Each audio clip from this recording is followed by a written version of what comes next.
And she's gone. And she's going. Bye-bye, Annie. Bye-bye, Annie.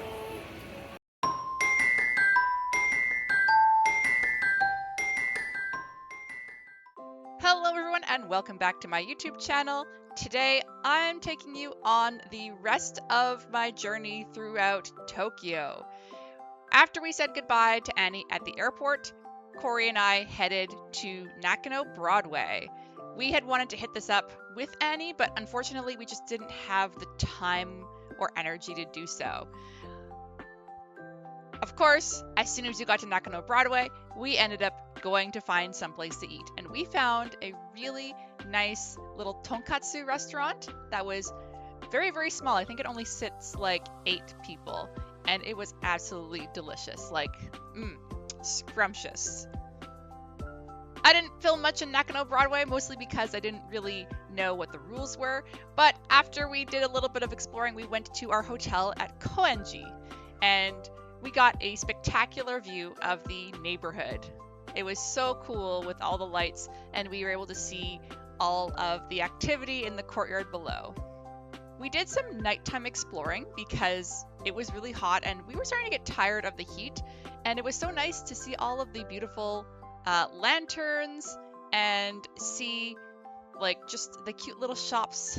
We also passed by a cute little temple that was obviously closed, but it was just so picturesque and so nice to look at. I didn't film much about the second day of Nakano Broadway, again, mostly because I didn't really want to film inside Nakano Broadway, but the second evening, being on our own essentially, we decided to go and find Godzilla. And it was a nice rainy evening. It brought like a nice, not quite chill to the environment, because it was still very hot, but it was a nice environment, nice ambiance, and lo and behold, we did find Godzilla.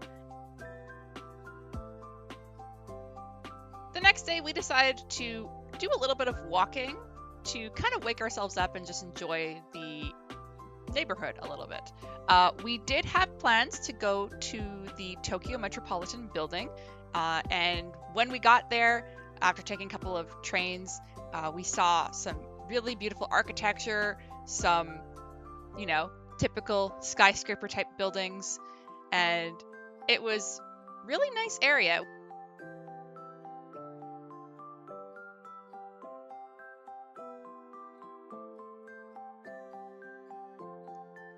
And finally, we reached our destination. And I have seen this in so many different anime. It was amazing to see it in person. And of course, we had to go up. While looking at the map, we noticed that there was apparently a Shinjuku Niagara Fall in a park nearby. We didn't get to go take a look at that, but next time we go to Tokyo, we should do that. And this was the view that we saw. We had a beautiful, beautiful view. We could see the sky tree from where we were. It did look a bit rainy in certain parts of the city, so that was interesting to see as well. But just the amount of infrastructure that we saw all around, like we couldn't see anything that was not covered in city, essentially.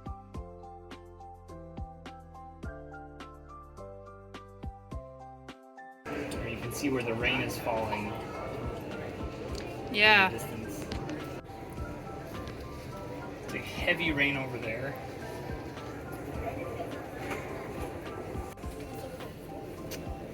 Look at all those shiny rooftops. Oh, there's Tokyo Tower. Right there. Right there. Where's my finger? Right there.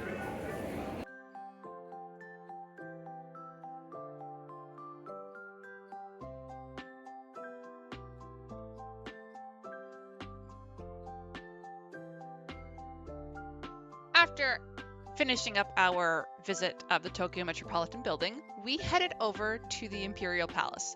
Now, by the time we got there, the Imperial Palace was closed, but we decided to do a little bit of a walk around the exterior because you could still see some of the beautiful architectural aspects, like the moat and certain outcropping buildings.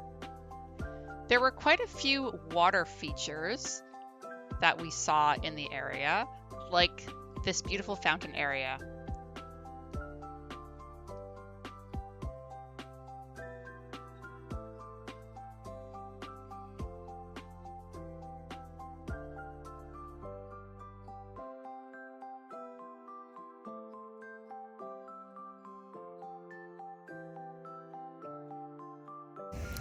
So we are walking around the gardens surrounding the Imperial Palace, and everything looks really pretty here. I love the stone walls, and I love the lily-covered moat, or I'm assuming it's lilies. Could be some other kind of water plant that has a lot of surface area. But yeah, look at this. Yes, look at that. I had really wanted to see the inside of the Imperial Palace, but at the same time, the heat would have definitely gotten to us. And it was nice just to walk around the outside and just see the architecture from there. As we were walking around, we could see that the sun was getting lower and lower, and the lights started to turn on, and we could see the skyline all around us glowing, and the contrast against the night sky was just absolutely beautiful.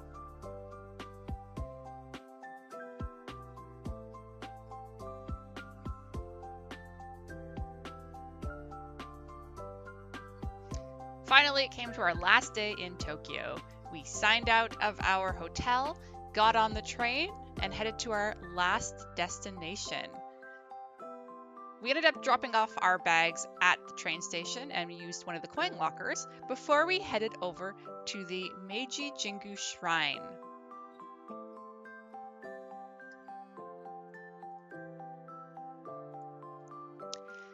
We saw a beautiful bamboo grove along the way to the shrine. So we are going to visit the Meiji Jingu Shrine. And it's hot in here, but it's less hot than it was outside. And in here it's very quiet. Lots of insects. Wait, what did you say? Said it's very quiet, but there's lots of insects, like insect noises. Yeah, I know, that's the point. But it's like nature quiet, right? Like you don't hear, I mean, you hear a little bit of airplanes overhead, but you don't hear people. You don't hear traffic aside from the airplanes. And occasionally a train, I guess. That's what I'm hearing. But yeah, it's really nice in here. At the actual shrine, we just took in the beauty of all of the buildings and the greenery around. It was very, very quiet. People were very respectful, and it was a really, really nice shrine to visit. We even saw some initiates prepare to, I guess, do some training or perform a ritual or something. But that was cool.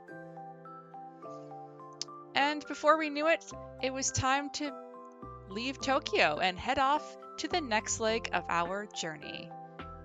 Until then, bye for now.